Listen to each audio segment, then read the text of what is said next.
Ada satu kata-kata yang mungkin bisa menjadi semangat bagi saya. Jangan pernah malu untuk menjadi seorang petani. Petani yang senantiasa memberi manfaat bagi orang lain, migunani tumrap lian.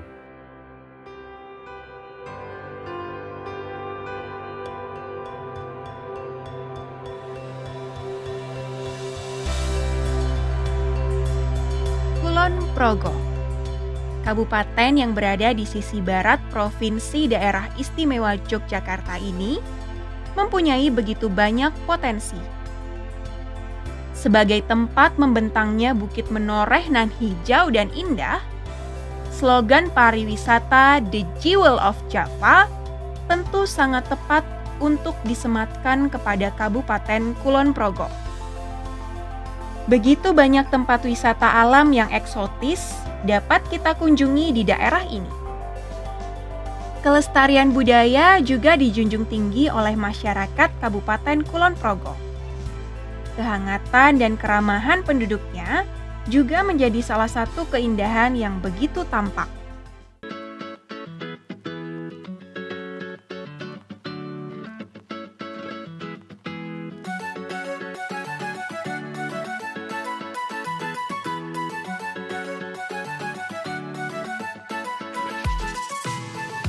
Berbagai tempat wisata juga dikelola sepanjang garis perbukitan menoreh. Tempat wisata ini memberikan dampak yang begitu positif bagi masyarakat dalam segi perekonomian. Akan tetapi, dari segi pertanian, masih banyak keterbatasan yang ditemui di perbukitan menoreh. Lahan-lahan yang sempit menjadi masalah utama bagi para petani yang ingin menanam tanaman pangan seperti padi, jagung, dan sebagainya. Sebagian besar perbukitan menoreh hanya bisa ditanami pepohonan. Walaupun demikian, di balik semua itu, tidak sedikit petani yang masih berjuang menanam tanaman pangan di tengah keterbatasan. Namun, ada pula petani-petani yang mau dan mampu memanfaatkan keterbatasan lahan untuk tetap bisa meraih keuntungan yang cukup, bahkan lebih.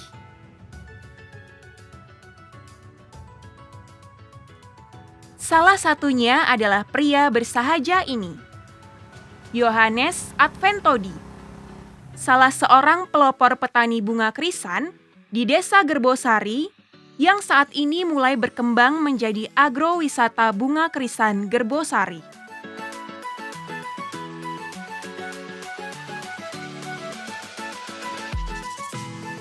Pada waktu itu Dinas Pertanian mencoba sebuah pilot project di Galuh untuk membudidayakan bunga potong krisan. Agrowisata bunga krisan Gerbosari adalah salah satu wujud perkembangan pertanian di perbukitan menoreh. Bunga krisan yang menjadi salah satu bunga yang paling laris untuk digunakan sebagai hiasan, ternyata mampu menopang dan mengangkat perekonomian sekelompok petani di Desa Gerbosari, Kecamatan Samigaluh, Kabupaten Kulon Progo, Provinsi Daerah Istimewa Yogyakarta. Nah, untuk Jogja sendiri, para petani bunga krisan masih terbatas. Nah, ini merupakan satu peluang yang luar biasa untuk kita. Untuk pemenuhan bunga di Jogja sendiri juga sangat luar biasa. Karena kita pada awalnya kan pernah punya gambaran ya. Misalnya lahan 100 meter persegi. Pada waktu itu sebelum ada bunga krisan kan kita tanami hanya jagung, hanya ketela, kemudian hanya beberapa sayuran yang jika kita kalkulasikan setan itu kita nggak mesti dapat 200.000. Tapi dengan adanya bunga krisan ini, dengan teknologi dan juga perkembangan di pertanian ini, lahan 100 meter persegi kita tanami bunga krisan, itu hasilnya per 3 bulan itu kita sudah dapat 2 juta sampai 3 juta.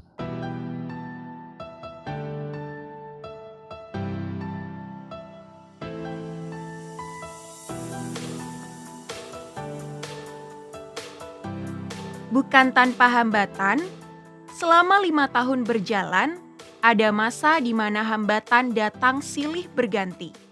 untuk pemasaran kita memang masih mengalami kendala untuk zaman dulu untuk pertama kalinya.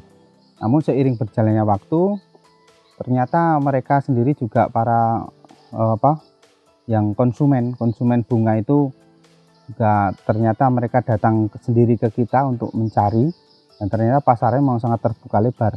Tapi untuk pertama kalinya dulu memang sangat kesusahan untuk mencari pasar itu karena memang kualitas dan juga standar bunga yang memang layak untuk dijual juga kita masih belum bisa memenuhi. Namun sekarang seiring perkembangan waktu, seiring juga teman-teman makin hari makin tahu bagaimana prosedur standarnya untuk menanam bunga krisan sampai menghasilkan bunga yang layak untuk dijual, itu sekarang kita sudah pasarnya sudah sangat terbuka dan mudah ternyata untuk memasarkan bunga tersebut.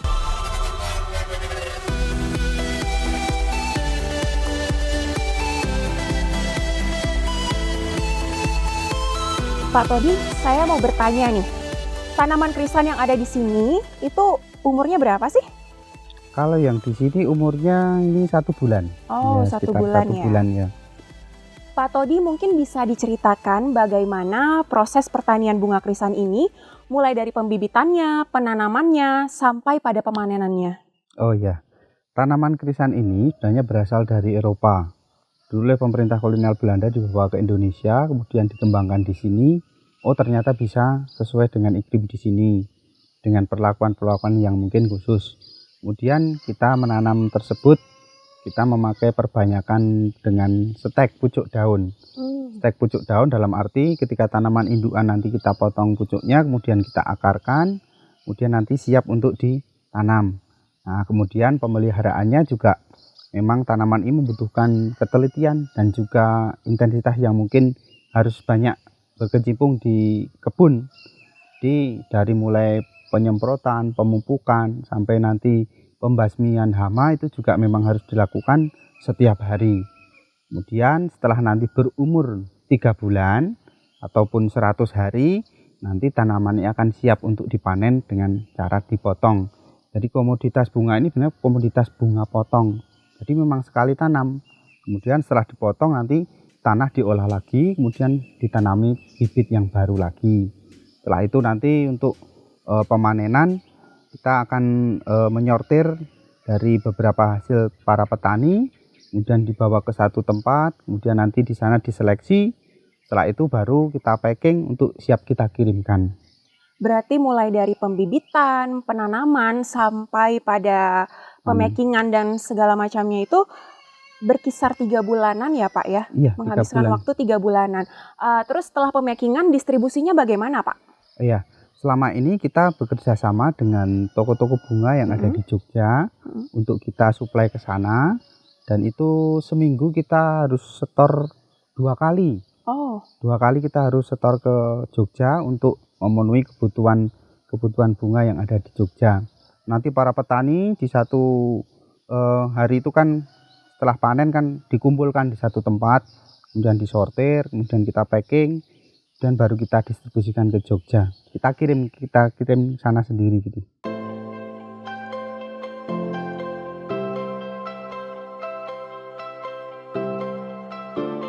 Oleh karena itu, pria bungsu dari 2 bersaudara ini tidak berhenti hanya pada kepuasannya akan keberhasilannya mengatasi permasalahan di awal. Dia terus memutar otak, apalagi yang bisa ia lakukan setelah ini.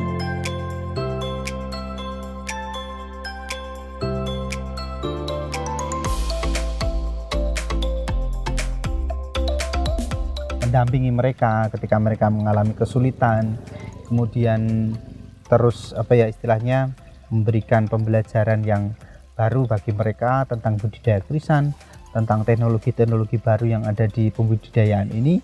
Ya, tentu saja itu juga membutuhkan kesabaran dan juga ketelatenan bagi mereka yang pemula. Samping itu juga kami juga berusaha untuk mencari beberapa sumber-sumber dana bantuan dari pemerintah, dari pihak swasta yang mungkin akan memberikan support bagi kita, terutama dalam mengembangkan potensi tentang budidaya bunga krisan ini, juga sebagai wujud untuk menuju ke pengembangan menjadi sebuah tempat wisata, wisata baru di tempat kita.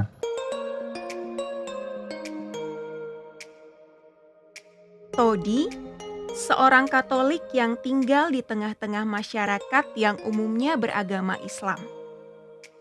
Di tempat dia tinggal hanya ada sekitar 4 kakak yang berkeyakinan sama dengannya. Ya, namun bisa kita lihat tidak ada masalah sama sekali yang menghambatnya untuk tetap berguna dan berkarya di tengah masyarakat sekitarnya. Semangat toleransi dan kekeluargaan sangat terjaga di Desa Gerbosari ini. Ya, sebenarnya ini merupakan satu tantangan bagi saya. Secara pribadi di tempat ini saya bekerja dan berkarya. Kebetulan hanya saya yang Katolik, teman-teman lain Muslim, namun itu tidak menjadi sebuah kendala ataupun permasalahan selama kami berinteraksi dan juga berkarya bersama-sama untuk mengembangkan budidaya krisan yang sedang kami tekuni ini. Apa sih alasan Pak Todi, apa yang melatar belakangi Pak Todi untuk merangkul teman-teman kita, padahal Pak Todi bisa meraup keuntungan yang sebanyak-banyaknya dari bisnis yang cukup potensial ini? Saya melihat teman-teman di tempat kita berada di Samigaluh Gerbosari ini khususnya juga memang merupakan satu panggilan bagi saya untuk bisa bermanfaat bagi orang lain. Salah satunya juga dengan mengajak teman-teman untuk berbudidaya bunga ini, mari bekerja, mari menjadi petani. Dengan bertekun dan berusaha saya yakin mengembangkan desa, mengembangkan tempat kelahiran kita sendiri juga menjadi misi utama kita dalam mengembangkan potensi yang luar biasa di tempat kita ini, di Samigaluh ini.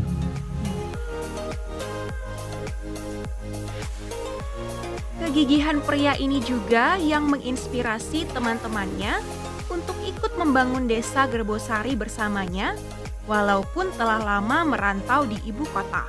Pas lebaran, apa kan pulang kampung nih, kan sering ketemu, sering ngobrol gitu ya. Pas suatu ketika saya pernah ngobrol sama Mas Todi itu. Ayo Mas, kapan-kapan kita bangun desa sendiri, ayo kapan gitu.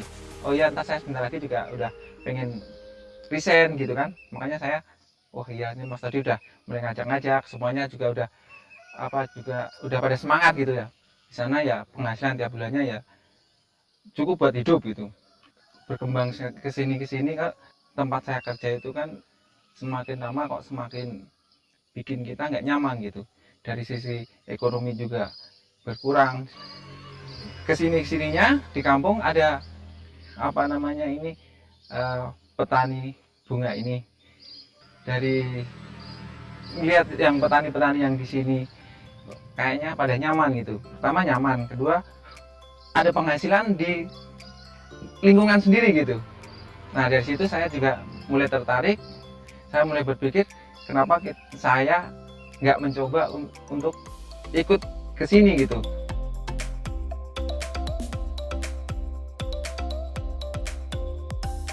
Melalui BUMDes, pemerintah memberikan dana yang tidak sedikit untuk dikelola para petani ini, sehingga menjadikan agrowisata ini menjadi tempat yang akan lebih meningkatkan kualitas ekonomi warga. Dan kebetulan sekali di agrowisata ini adalah salah satu tempat yang cukup strategis, yang mana Desa Gerbosari merupakan jalur utama dari Kecamatan Samigaluh untuk menuju ke objek-objek wisata yang lain, sehingga kami menangkap peluang ini, sehingga kami bekerja sama dengan para petani krisan, terutama asosiasi bunga krisan yang ada di Desa Gerbosari dan juga Pokdaris Desa Gerbosari untuk mengembangkan wisata agrowisata bunga krisan di Desa Gerbosari ini.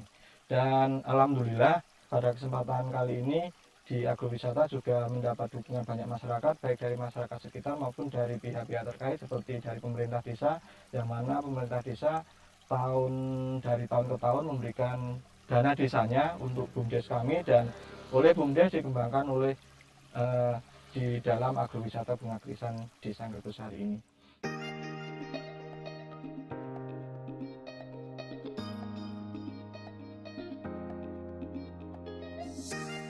Sepak terjang para petani bunga krisan ini akhirnya dilihat dan diapresiasi oleh pemerintah desa sehingga mereka tidak ragu memberikan dana desa untuk pembangunan agrowisata bunga krisan Gerbosari.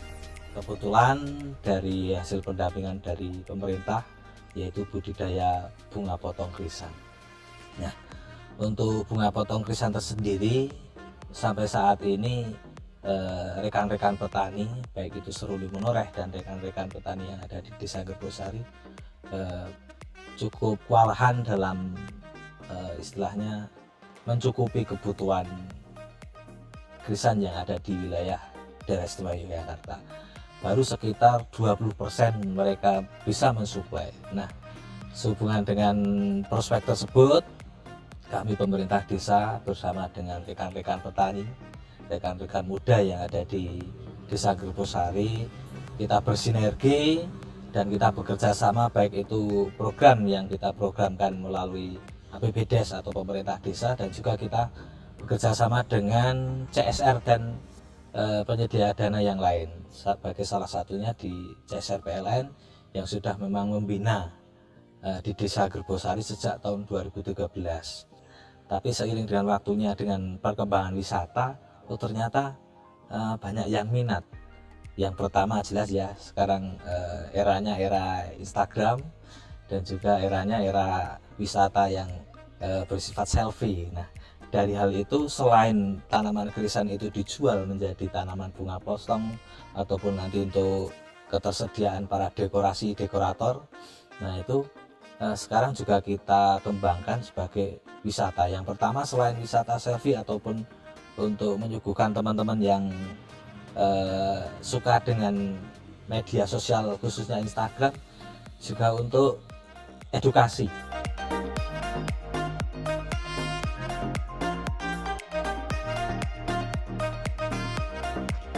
Pak Damar sebagai lurah di sini, apa sih harapan Bapak ke depannya untuk pertanian dan para petani bunga krisan di sini? Oh ya, khususnya untuk pertanian krisan di sini, harapan kami itu nanti sebagai salah satu ikon di Desa Gerbosari, khususnya untuk meningkatkan perekonomian yang dari Desa Gerbosari. Khususnya untuk petani, ayo bersama-sama kita kembangkan bunga krisan sebagai ikonik yang ada di Desa Gerbosari yang untuk bisa meningkatkan kesejahteraan warga di Desa Gerbosari.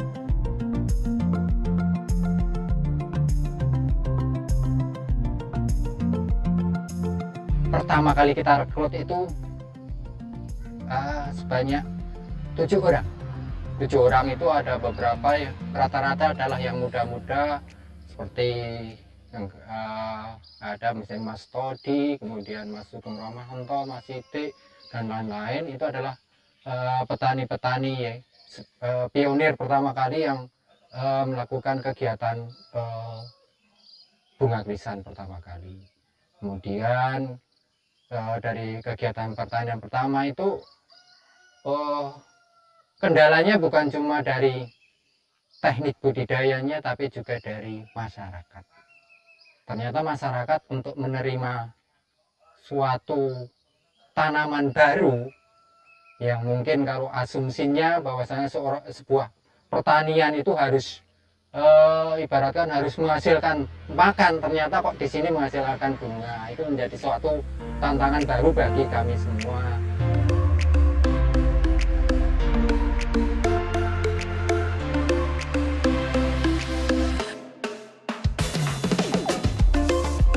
Todi memiliki mimpi yang begitu mulia.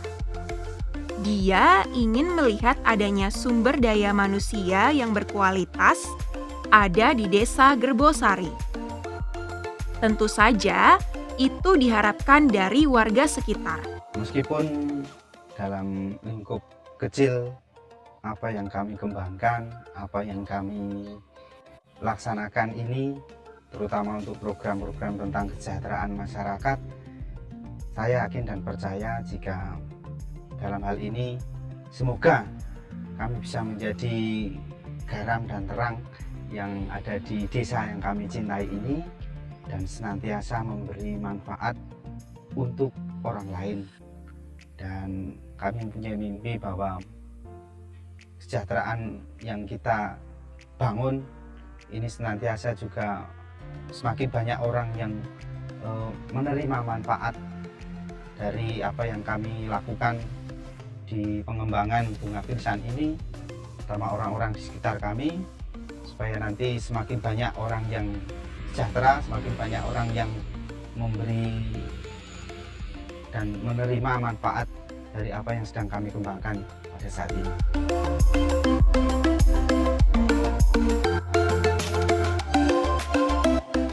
Mimpi-mimpi Todi yang begitu besar dan keoptimisannya tentu menyebar kepada orang-orang di sekitarnya.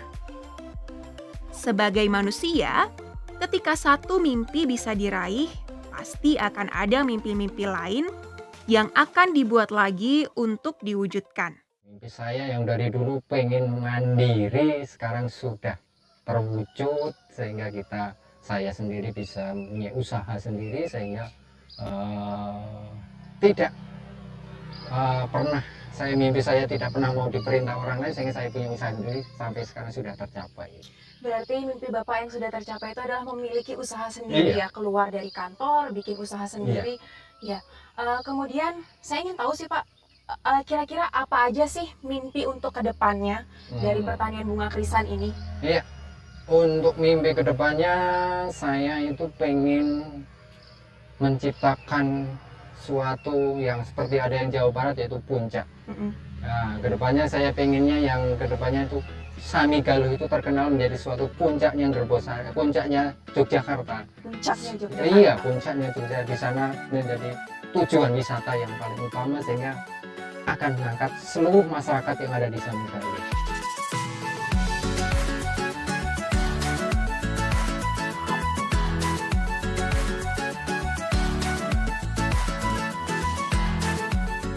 Dengan bekerja sama, para petani ini ingin mewujudkan mimpi di mana usaha pertanian mereka semakin dikenal masyarakat dan mampu mendorong ekonomi di Desa Gerbosari. Mereka juga berharap kelak tempat ini dapat menginspirasi tempat-tempat lain. Begitupun Todi, yang tidak ingin berhenti untuk menginspirasi orang lain. Di samping seorang pria yang kuat, tentu ada seorang wanita yang hebat pula. Sama halnya dengan Todi.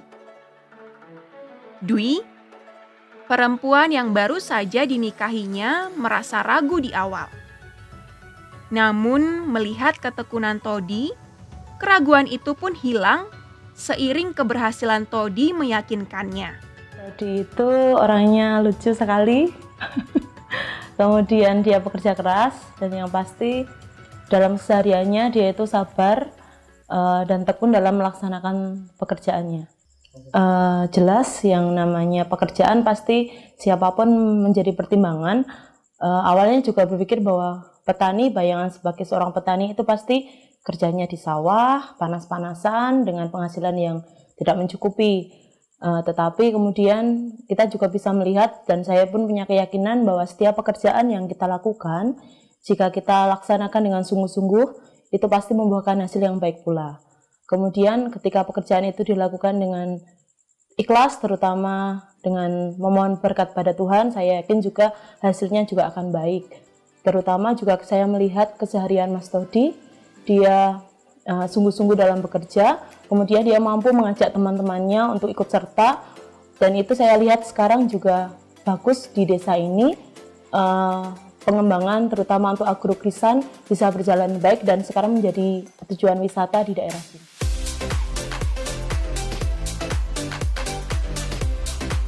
Apapun profesi yang kita pilih, percayalah bahwa tidak ada profesi yang bisa dianggap remeh atau rendah. Karena setiap profesi mempunyai peranannya masing-masing bagi seluruh lapisan masyarakat, termasuk petani. Percayalah, apapun yang para petani ini tekuni, selama itu dilakukan dengan sepenuh hati dan kesungguhan, maka hal sekecil apapun itu akan menjadi sangat besar dan berpengaruh bagi diri sendiri, bahkan tentu bagi orang lain. Tentu akan lebih kuat pula jika diiringi dengan kasih di dalamnya. keteguhan hati, kemauan untuk terlibat di masyarakat, dan keinginan berguna bagi orang lain memberikan Todi pintu untuk mewujudkan mimpi dan menyalurkan prinsip-prinsip hidupnya. Sesuatu yang kecil, lalu tumbuh dan mekar, serta memberi keindahan bagi dunia. Begitulah mungkin gambaran yang tepat untuk menyimpulkan segala proses yang telah dilalui oleh Todi. Mekarlah terus dan membawa kasih di Bukit Menoreh bersama dengan bunga krisanmu. Ada satu kata-kata yang mungkin bisa menjadi semangat bagi saya. Jangan pernah malu untuk menjadi seorang petani. Petani yang senantiasa memberi manfaat bagi orang lain dan senantiasa migunani tumrap liang.